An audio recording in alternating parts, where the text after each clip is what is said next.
The moon hung high in the sky, casting a silver glow over the quiet village. The air was thick with stillness, as if the night itself was holding its breath. Arjun stood at the edge of the village, his back to the dense forest that stretched for miles beyond. His heart raced in his chest, not from the physical exertion of the day's work, but from the ever-present weight of something else, something darker. No matter how fast he ran, it followed. It had always been there, watching, waiting, a darkness he could never escape. But tonight, it spoke. Arjun was a kind man. He was respected in the village for his work ethic and warm heart. He was always there to lend a helping hand, to listen, to comfort others. Yet, deep inside, he carried something that he could never show, the weight of a secret that only he knew. Every night, when the world settled into silence and the village slept, Arjun would feel it, the quiet presence of his shadow. It wasn't just a shadow in the literal sense. It was a feeling, an overwhelming sensation of something lurking behind him. It followed him, haunted him, and refused to leave. Arjun tried to ignore it. He filled his days with work, stayed busy, and buried himself in distractions. He laughed with friends, helped his neighbors, and never let anyone see the cracks beneath his surface. But at night, when the world grew still, the darkness within him would stir. And his shadow, his fear, his regret, his unresolved pain, was always there, looming. For years, Arjun had buried his pain. Every time a hurtful memory resurfaced, he pushed it aside. Every time he felt anger rise within him, he suppressed it. Every tear he wanted to shed, he held back. But what we suppress never disappears. It waits. It waits until we can no longer ignore it. No matter how far Arjun ran, his shadow always kept pace. Even in daylight, it clung to him, reminding him that no matter how hard he tried to hide, it was always there. One evening, after yet another restless night filled with dreams of his shadow chasing him through dark corridors, Arjun decided he could no longer bear it. Desperate for answers, he sought the wisdom of the village sage, an elderly man known for his deep understanding of the human soul. "Sage, please help me," Arjun pleaded, his voice shaky. "My shadow torments me. I fear what it hides. I want to be free of it. It's always there, lurking in the corners of my mind. I cannot escape it." The sage looked at him, his eyes calm but piercing. He saw the weight of Arjun's suffering in the man's tired eyes. "Arjun, the more you run from your shadow, the stronger it becomes. You cannot escape it, but you can understand it." The sage's words, though gentle, rang true in Arjun's heart. There was no escaping it, no hiding from it. It was a part of him, and only by facing it could he hope to free himself. The sage led Arjun to a dark cave at the edge of the village, a place where few dared to go. "This is where you will meet your shadow," the sage said. Arjun stood at the entrance, the darkness within the cave seeming to call to him. His heart raced, and his breath quickened. This was the moment he had been avoiding his entire life. He hesitated, his mind filled with fear and doubt. But the sage nodded, urging him forward. Inside, The cave was cold and silent. Arjun took slow, trembling steps, his thoughts a storm of confusion.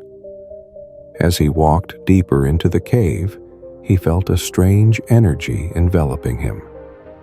And then, memories began to surface. Loud voices echoed in his mind, voices from his past that he had long buried. You're not good enough. You always fail. You'll never be truly loved.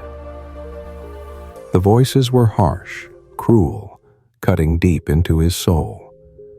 They were the echoes of his childhood, of the moments when he was scolded and told to be strong and man up. They were the memories of rejection, of times when he had felt abandoned, unloved, and insignificant. Arjun gasped. These voices, they are mine. The darkness around him deepened, and suddenly, from the shadows, a figure appeared. It looked like Arjun, but twisted. This version of him had hollow eyes, clenched fists, and a face contorted with anger and pain. It was the face of someone who had suffered, someone who had been ignored and neglected for too long. "Who are you?" Arjun asked, his voice trembling with fear. "I am the part of you that you abandoned," the shadow replied. "Your anger, your fear, your grief. Every moment you pretended to be strong, I grew. You never listened. You buried me." Arjun's chest tightened as he realized the truth in the shadow's words. For years, he had convinced himself that showing emotion, especially pain, made him weak. He had pushed down every feeling that made him uncomfortable, believing that strength meant suppressing his vulnerability. But here, in the heart of the cave, his shadow had come to life. Tears welled in Arjun's eyes as he felt the weight of his years of repression. "I was afraid of you," he whispered. "I thought if I acknowledged you, I would become you." The shadow softened, its eyes meeting his with a deep understanding. "I am not here to harm you. I am here to teach you." For the first time, Arjun didn't feel the urge to run. He stood there, trembling, but no longer afraid. Slowly, he reached out his hand, offering it to the shadow.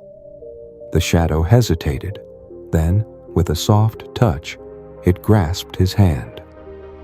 In that moment, something incredible happened. The darkness around them began to fade, and the cave walls glowed with a warm, golden light.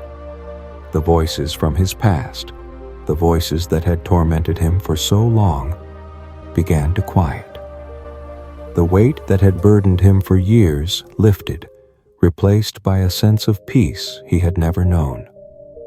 The next morning, Arjun emerged from the cave, the sun rising over the horizon. The sage stood waiting for him, a gentle smile on his face. "What did you learn?" the sage asked. Arjun looked up at the sky, his heart lighter than it had ever been. "That my shadow is not my enemy," he said, his voice steady. "It is a part of me, and only by embracing it can I truly be free." From that day forward, Arjun no longer ran from his emotions. When anger rose within him, he asked himself why. When fear whispered in his ear, he listened to it, understanding its roots. He no longer tried to bury his feelings. He understood that true healing didn't mean erasing the past. It meant making peace with it. And as Arjun walked back to the village, his shadow followed him, just as it always had. But now, something was different. His shadow no longer loomed behind him, casting fear and darkness. It walked beside him as a companion, a reminder that both light and dark were part of who he was. Arjun had become whole. Shadow work is not about fighting your darkness. It is about learning from it.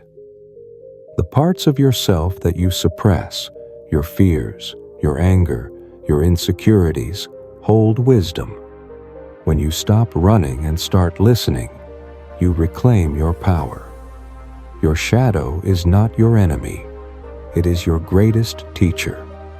If this story resonated with you, it's time to start your own shadow work.